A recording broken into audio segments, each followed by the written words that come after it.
Hey, what's up? It's Scott, and today I'm going to go out and record some audio for a client project I'm working on, and I thought I'd bring you along for the ride.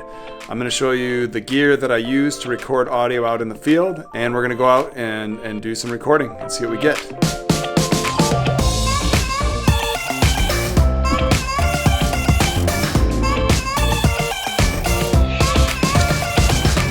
So this is all the equipment I use when I'm recording audio specifically and I'm not doing any actual video work at the time.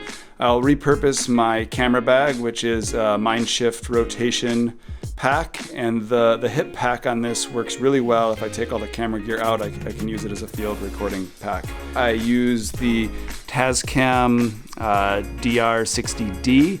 It's a nice little unit, has a couple of XLR inputs, takes stereo input as well. It's a bit of a strange form factor, but overall does a really nice job. This can be run off of batteries, but I choose to actually run it off of this battery pack instead. It just gives me a lot more power. I can connect it with this USB cable right into the unit. And the thing that's really convenient about this, I just put some Velcro on the back of this guy, and I can just hook it right in the back, and they stay together.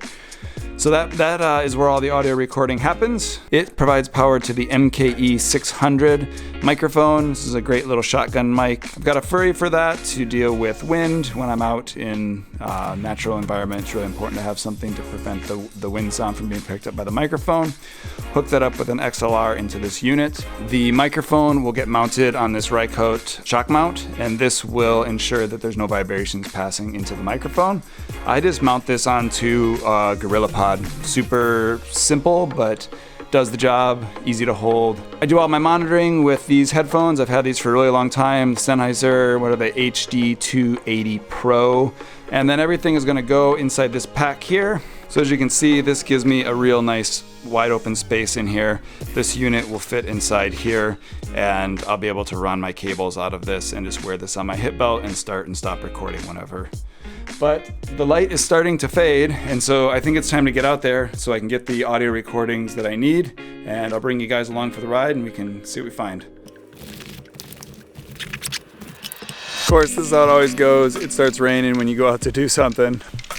Just gonna do a little bit of a walk in here, see if we can find a quiet spot. Some of the sounds I need are gentle water flowing and sounds of birds, and ideally not too much traffic. The project is right near a road, but I just don't think it's gonna contribute to the mood of the piece.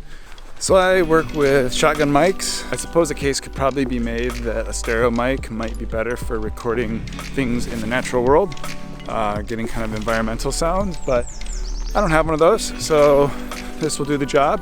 And really what I'm trying to do with these recordings is get audio that I can layer into my project and really just bring some life to it, create some of that atmosphere of the forest that the project is about.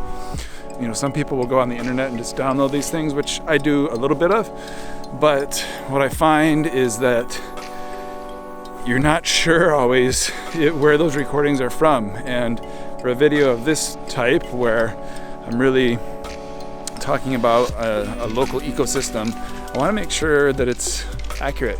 So I'm just going to walk up here to a really small stream. I need some very delicate water flowing sounds.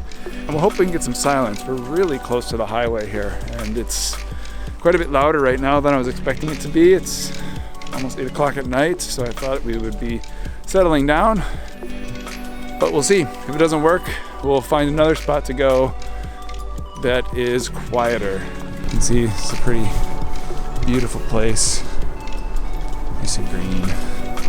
So I think I found a spot that I want to do a bit of recording. I'm a little concerned that the raindrops are going to get picked up in the audio, and this might not actually work. I'm just going to get my gear together and I'll show you guys how I set everything up and try to do some recordings. So as you can see, headphones on. It's the only way to really hear what's going on. I've got my shotgun mic with windscreen on the Rycote shock mount, mounted on GorillaPod. All of this is running into my little hip belt here, and that's where the audio recorder is. I'm just recording into a mono file, and then I can do whatever with that once I bring it into the computer. So I'm gonna just go down to the stream and see if I can get anything.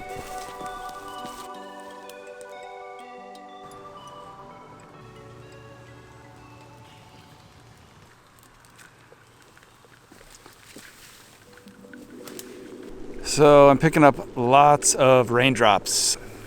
Not ideal. I might see if I can find another spot that has less foliage that raindrops are hitting. Sometimes I just walk around, actually just kind of holding the microphone, and I just stop periodically and point it at things and see if I find anything that brings in a nice atmospheric that I like.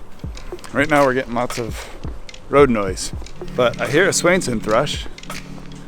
They're one of my favorites, so I'm gonna see if I can find this bird, get a little bit closer to it, and try to record it.